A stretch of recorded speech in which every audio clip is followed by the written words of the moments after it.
La situación de la pandemia está moviéndose lentamente hacia algunos departamentos del país, particularmente Olancho, en un departamento donde hemos visto un incremento en el número de casos y de personas que han fallecido. El gran temor es que se expanda a otros departamentos del resto del país que no cuentan con infraestructura, que los hospitales no tienen insumos, no tienen muchos de ellos ni cómo hacer una radiografía, y esto vaya a significar que esta segunda oleada que tanto estamos temiendo vaya a golpear fuertemente a la zona rural y en consecuencia el número de personas fallecidas puede incrementarse. Tegucigalpa como San Pedro Sula fueron, por así decirlo, el epicentro de la enfermedad. ¿Cabe esa posibilidad de que aquí más bien disminuyan los casos y en otras regiones aumenten? Efectivamente, por razones que no estamos todavía muy claros, hay un descenso en el número de personas que se hospitalizan en Tegucigalpa y San Pedro Sula, pero al existir una mayor movilidad, mayor presencia de personas en los centros públicos y privados, la posibilidad de que esa segunda oleada, que ojalá no se llegue a dar, golpee nuevamente a Tegucigalpa y San Pedro Sula, por supuesto que es un escenario sumamente factible, y es por eso que las medidas de bioseguridad deben de incrementarse y de evitarse situaciones como por ejemplo las concentraciones políticas tradicionales donde se aglomeran personas y donde no se utilizan las medidas de bioseguridad. ¿Qué va a pasar, doctor, si el panorama no es favorable para el país y aún después de varios meses no están instalados los hospitales móviles? ¿Van a tener capacidad los hospitales estatales para la atención? Bueno, los hospitales móviles han sido un fiasco, creo que llegaron demasiado tarde,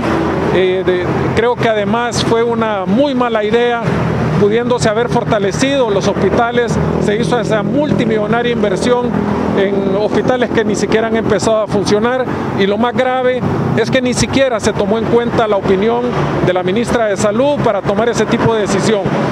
Creo que los hospitales actualmente necesitan todavía mucho apoyo. El Instituto Nacional del Tórax, por ejemplo, ni siquiera tomografías está haciendo, ni siquiera diagnósticos para tuberculosis. Es decir, lo elemental está todavía fallando. Esta es una oportunidad valiosa que las circunstancias nos están dando para fortalecer los hospitales públicos y estar preparados si acaso esa segunda oleada llega nuevamente a Tegucigalpa y San Pedro Sula. ¿Estos hospitales móviles para qué podrían servir si se han detectado varias fallas? Los técnicos expertos han detectado varias fallas en estos hospitales. O sea, es dinero botado esos hospitales móviles. Bueno, yo creo que los hospitales móviles, en primer lugar, no conocemos exactamente las condiciones en que ellos vienen. Apenas el de San Pedro Sula empezó a funcionar. El que está aquí en Tegucigalpa, cerca del Hospital del Tórax, no sabemos cuál va a ser el perfil de ese hospital, si tendrá o no ventiladores.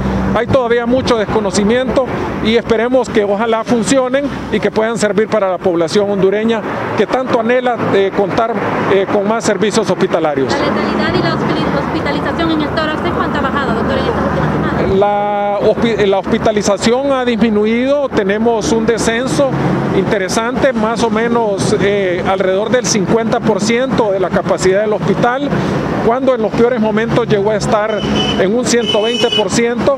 Esperemos que esa tendencia se mantenga y que el número de pacientes que se hospitalizan sea cada vez menor y en consecuencia menos compatriotas pierdan la vida. ¿La letalidad cómo está? La letalidad anda alrededor del 2.9, 3% aproximadamente. Estos son datos globales que es justamente lo que se ha estado previendo, y ojalá que esta tasa se pudiera descender aún mucho más. Ahora, ¿a su juicio se debería haber aplazado la semana morazánica o era necesario activarla, doctor? Yo creo que fue una buena decisión pasarla del mes de octubre a noviembre, porque eso le ha permitido a los hospitales un respiro para prepararse. Tengo todavía mis dudas si este feriado morazánico en noviembre puede incrementar o acelerar esta segunda oleada, porque las condiciones de muchos de los lugares donde va a haber turismo no están dadas. Sin embargo, creo que no hay probablemente marcha atrás en la reactivación de la economía. El país tiene que seguir adelante y la responsabilidad será de cada uno de nosotros para cuidarnos y para cuidar a nuestra familia. El tema de la inmunidad, doctor, ¿quiénes son los pacientes que pueden obtener inmunidad? Porque hay un montón de preguntas alrededor de este tema. Bueno, la inmunidad sigue siendo todavía uno de los grandes desafíos de la ciencia médica. Creo que poco a poco la gente va adquiriendo inmunidad y por supuesto esta vendrá de manera definitiva con el uso de la vacuna.